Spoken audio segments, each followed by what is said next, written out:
अवन्तिकायां वेतावतारम् मुक्तिप्रदानाय च सज्जनानाम् अकालमृत्यो परिरक्षणार्थम् वन्दे महाकाल महासुरेशम। 12 ज्योतिर्लिंगों में तीसरे ज्योतिर्लिंग की आज हम थोड़ा से भाव देखते हैं। तीसरे ज्योतिर्लिंग है महाकाल, जो संत जनों को मोक्ष देने के लिए उन्होंने अवंतिकापुरी अर्थात उज्जैन में अवतार धारण किया है। उन महाकाल के नाम से वहां पर विख्यात है वो महादेव जो अकाल मृत्यु से बचाता है। मैं उस महाकाल को वंदे महाकाल महासुरेशम, मैं उस महाकाल को वंदन करता हूं, प्रणाम करता हूं, मैं उनके शरण में जाता हूं। बहुत सुंदर महाकाल का वर्णन हमारे शास्त्रों में किया गया है, और जो नित्य प्रति महाकाल का स्मरण करता रहता है, रात दिन कहता रहता है महाकाल महाकाल, उसके जीवन में कभी अल्पकाल नहीं आता। भाई और बहनों, यह सिर्फ एक महाकाल का श्लोक नहीं है, उसको नमस्कार करना नहीं है, बल्कि यह महाकाल की असीम कृपा का उद्घोष है। महाकाल की उनकी कृपा प्राप्त करने के लिए यह श्लोक है। भगवान शिव ने अवंतिका नगरी में महाकाल रूप में अवतार लिया। तो महाकाल के रूप में अवतार क्यों लिया? केवल एक मंदिर में चलो हम विराजमान हो जाते हैं, बैठे रहेंगे, सब भक्त लोग आएगा, ऐसा नहीं है, बल्कि सज्जनों की मुक्ति प्रदान करने के लिए, मुक्ति प्रदानाय च सज्जनानाम, जो जीवन में अपने सज्जनता को स्वीकार कर लेता है, जो अपने पूर्ण कर्तव्य को निभाता है, जो अपने धर्म से अलग नहीं होता, वही सज्जन है। सुख आए जीवन में, दुख आए जीवन में, कुछ भी हो, लेकिन जो अपने धर्म से विचलित ना हो। नहीं तो वर्तमान में तो ऐसा है कि थोड़ा सा अपने धर्म में दुख आया कि वो धर्म परिवर्तन कर लेते हैं। भैया, जब तुमको अपने धर्म में सुख नहीं है तो दूसरे के धर्म में कैसे सुख हो सकता है? जिसको अपने घर में सुख नहीं है, जिसको अपने घर में शांति नहीं है, वो किसी तीर्थ में भी चले जाए तो उनको शांति नहीं मिलेगी। सज्जन वही है जो अपने धर्म का पालन करता है, अपने कर्तव्य का पालन करता है। सुख आए जीवन में, दुख आए, चाहे जैसे भी, अपने कर्तव्य के प्रति निष्ठा रहे, अपने धर्म के प्रति निष्ठा रहे। वर्तमान में अनेक लोगों को देखोगे अपने धर्म को परिवर्तन करते हैं। केवल एक ब्राह्मण ऐसा वर्ग है, और भी हैं सभी वर्णों में, मैं सबको नहीं कह रहा हूं, लेकिन ब्राह्मण कभी अपने धर्म का परिवर्तन नहीं किया। वो मर गया धर्म के लिए, लेकिन परिवर्तन नहीं किया, क्योंकि वो जानता है जब अगर मुझे अपने धर्म में अगर सुख नहीं है तो मैं किसी के धर्म को अपना करके मुझे सुख प्राप्त नहीं होगा। वहां भी सुख नहीं है, वो सिर्फ अट्रैक्शन है, एक लालच है, एक दिखावा है कि वहां सब सुखी होंगे, और बोलिए तुम्हारे धर्म से ज्यादा दुखी उस धर्म में है।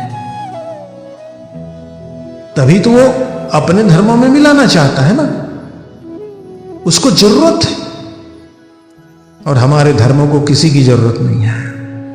सनातन धर्म उत्कृष्ट धर्म है, जड़ है ये, और इस धर्म को जो छोड़ के कहीं भी गया उसका कल्याण नहीं हुआ। उसी को भगवान महादेव कहते हैं क्या? मुक्ति प्रदानाय च सज्जना, उन्हीं सज्जनों को मुक्ति देता हूं मैं जो अपने धर्म पर अड़िग रहता है, और जो अपने धर्म को परिवर्तन करके दूसरे में चला गया वो तो समझो नरक में ही चला गया, और जो अपने धर्म में रहा वो मुक्ति को प्राप्त कर लेता है, वही सज्जन है। तो भगवान कहते हैं, भोलेनाथ महाकाल कहते हैं, जो भगवान के शरण में जाता है, अपने धर्म के शरण में जाता है, जो धर्म का मार्ग अपनाता है, सत्य और सेवा का जीवन जीता है, उस पर महाकाल की विशेष कृपा होती है। महाकाल केवल एक सांसारिक सुख ही नहीं देते भैया, बल्कि वो जन्म मरण के बंधन से भी मुक्त करने वाला है महाकाल। इसलिए कहते हैं क्या? अकाल मृत्यु परिरक्षणार्थम, अकाल मृत्यु परिरक्षणार्थम। महाकाल अपने भक्तों की अकाल मृत्यु से रक्षा करता है। कभी उनकी मृत्यु अकारण नहीं होती, अकाल मृत्यु नहीं होती।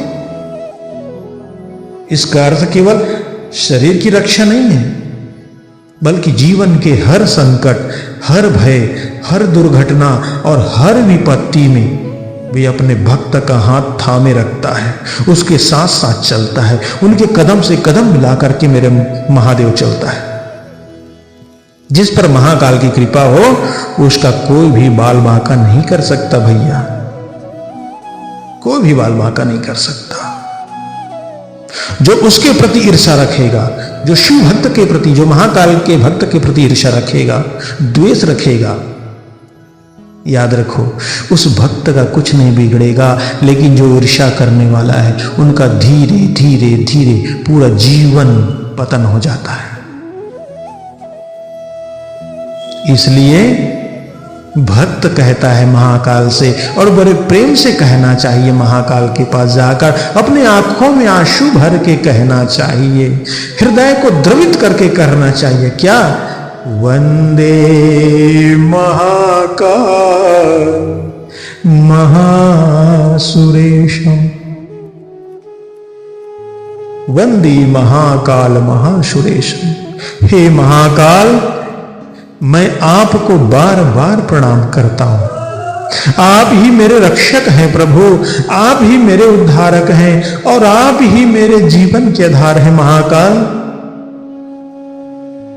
इस प्रकार से मेरे महाकाल को जो भजता है, ध्यान करता है, उनका स्मरण करता है, मेरा भोलानाथ, मेरा भोला भंडारी, ओ घरदानी, वो तो देने में भी नहीं सोचते, सब कुछ दे देते हैं। तो मेरा कहने का, महाकाल का आज वर्णन करने का संदेश यही है, यदि जीवन में निर्भय होना है, मृत्यु के भय से मुक्त होना है और अंततः मोक्ष की प्राप्ति करनी है भैया, तो महाकाल की शरण में चले जाओ, वही श्रेष्ठ मार्ग है। महाकाल का स्मरण कीजिए, उनका नाम का जप कीजिए और अपने जीवन को धर्म, सेवा तथा भक्ति से भर दीजिए।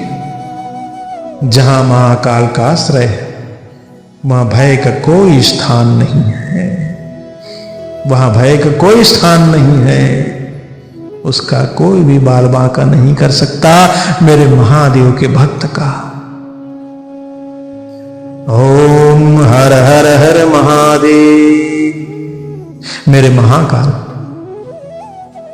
जो अवंती नगर में विराजमान है, मेरे शिष्यों का, भक्तों का और आप सबका मंगल करे, मंगल करे। हर हर हर महादेव।